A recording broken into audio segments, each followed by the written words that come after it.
वादा रहा प्यार से प्यार का, अब हम ना होंगे जुदा। वादा रहा प्यार से प्यार का, अब हम ना होंगे जुदा। ए मेरी धड़कने सुन रहा है खुदा, चाहे तुम्हें किस कदर मेरा दिल तुमको नहीं है पता। ए मेरी धड़कने सुन रहा है खुदा, वादा रहा प्यार से प्यार का, अब हम ना होंगे जुदा। जी नमस्कार, मैं विजय राजपुष्प और आपके अपने ही YouTube channel learner eyes by VRP पे हार्दिक स्वागत है। हम लोग जैसा कि sweetest love I don't go का 2 ऑब्जेक्टिव पार्ट्स अपलोड कर चुके हैं, पार्ट 1 पार्ट 2। तो आज हम आपके सामने पार्ट 03 लेकर आए हैं और हम जानेंगे स्वीटेस्ट लव आई डोंट गो में कि किस प्रकार से क्वेश्चन डाले जाते हैं ऑब्जेक्टिव टाइप्स के। सबसे पहले आपको अच्छी तरीके से पता होगा कि जॉन डन, जो कि स्वीटेस्ट लव आई डोंट गो के राइटर है, और यह जो है एक प्रकार का एक ऐसी कविता है जिसमें एक व्यक्ति जो जॉन डन है और दूसरा एन मोरो है जिसके बारे में बातें की जाती है। और दोनों जो होते हैं एक वैसे परिवार से है जहां पे जो जॉन डन है वह किसी समय पैट्रन्स हाउस यानी आश्रयदाता के घर में रहते हैं, और जो आश्रयदाता होते हैं उनकी ही भतीजी होती है जिसका नाम होता है एन मोरो, जिसकी उम्र उस समय मात्र 16 वर्ष होती है और जॉन डन का उम्र उस समय करीब करीब 30 वर्ष होता है। और दोनों सेक्रेटली यानी गुपचुप से शादी कर लेते हैं, और उसके बाद कुछ समय के लिए जॉन डन को जेल भी जाना पड़ता है। और जब वो वापस आते हैं तो कुछ दिन गुजारने के बाद जॉन डन को किसी यात्रा पर बहुत जरूरी काम से जाना पड़ता है और दोनों एक दूसरे में गुफ्तगू होती है। यानी जॉन डन की पत्नी जो एन मोरे हैं वह बार बार समझाते हैं, किसी यात्रा पर जाने से मना करते हैं, लेकिन जॉन डन भी अपना तर्क देते हैं बहुत सारे, जिसमें एक तर्क है वो कहते हैं कि मैं सूरज से भी तीव्र गति से तुम्हारे पास वापस आऊंगा, क्योंकि सूरज के पास ना तो हार्ट है ना डिजायर है, लेकिन मेरे पास तो हार्ट भी है, डिजायर भी है और वजह भी तुम हो, इसलिए मैं सूरज से भी तीव्र गति से आपके पास आऊंगा। तो आइए हम लोग आज क्लास करते हैं पार्ट 03 का 29 नंबर क्वेश्चन, 29 नंबर क्वेश्चन से आगे बढ़ते। आइए देखते हैं। सबसे पहला क्वेश्चन स्टार्ट होता है वियरीनेस। वियरीनेस मींस यानी वियरीनेस का अर्थ क्या होता है? आप किसे वियरीनेस कहते हैं? तो वियरीनेस का अर्थ होता है टायर्डनेस। टायर्डनेस माने होता है थकावट या थकान, यानी वियरीनेस मींस होता है थकान या थकावट। अगला क्वेश्चन है 30 number, the modern English of हाथ इज। देखिए the modern English of hat HAT, आप जानते हैं कि ओल्ड इंग्लिश में हैज को HATH कहा जाता था, तो वही पूछा जा रहा है कि मॉडर्न इंग्लिश में HATH का क्या अर्थ है या क्या यूज किया जाता है। तो वो हैज के रूप में HATH का पहले प्रयोग किया जाता था।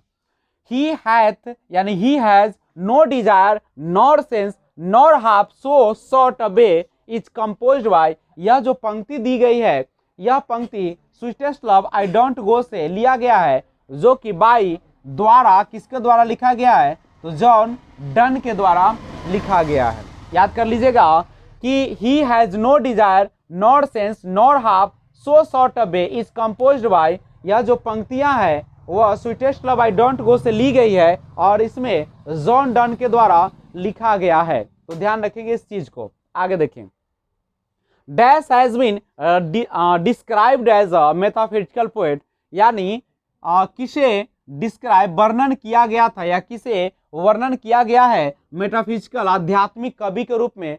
तो आध्यात्मिक कवि के रूप में जो वर्णन किया गया है वो है जॉन डन, यानी जॉन डन को मेटाफिजिकल पोएट के रूप में, एक आध्यात्मिक कवि के रूप में उनको वर्णन किया गया है।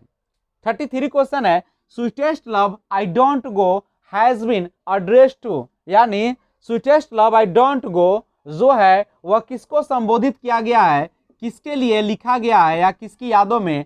तो वो है आपका डन्स वाइफ, यानी डन जो है अपनी पत्नी के एड्रेस करते, संबोधित करते हैं इस पार्ट में।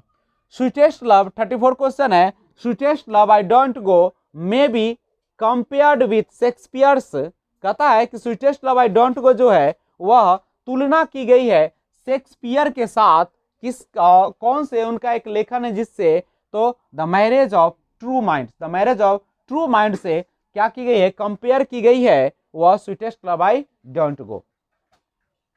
हिज बिलव्ड सेज दैट, उनके जो प्रियतमा है वह कहता है that she has a great love for, यानी she has a great love for, उनके पास बहुत बड़ा जो प्रेम है किसके लिए है, फॉर जॉन डन के लिए। तो जॉन डन के लिए हिज बिलव्ड के पास क्या है, या हिज बिलव्ड जो उसके प्रेमी है, या जो कहिए सेज दैट कहते हैं कि she has a great love for, कि उसे बहुत ज्यादा प्रेम है या बहुत ज्यादा लगाव है किसके साथ, जॉन डन के साथ।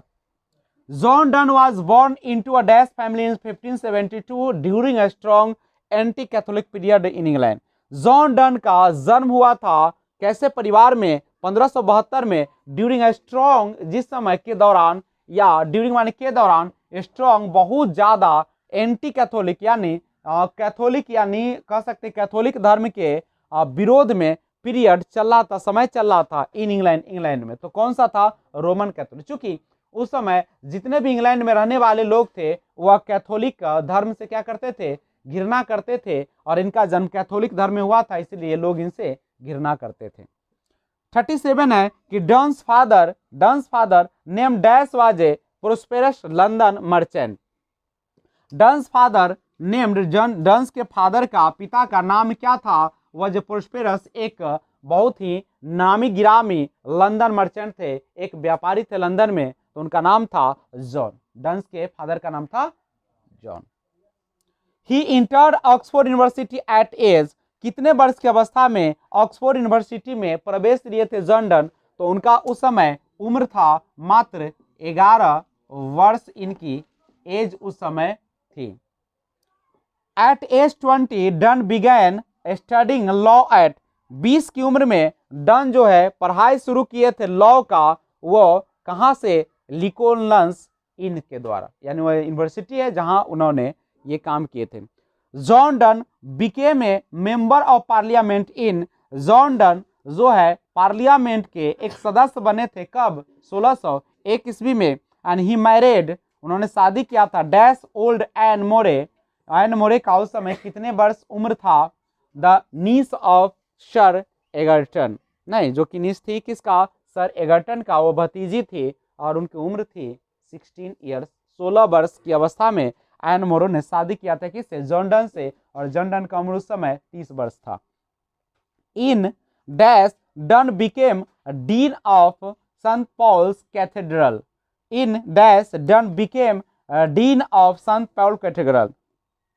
तो 1621 में डन जो थे वह बन गए थे dean of Saint Paul's cathedral के अध्यक्ष बन गए थे, कब, 1621 ईस्वी में। तो बस इससे बार बार आप लोग वीडियो को देखें, जहां भी समझ में नहीं आती है उसे समझने का प्रयास करें। पार्ट 1 2 नहीं देखें तो जाकर पार्ट 01 पार्ट 02 फिर से देख लें। तो मिलते हैं फिर एक और बेहतरीन वीडियो के साथ। Thanks for watching, keep watching. जय हिंद, जय भारत।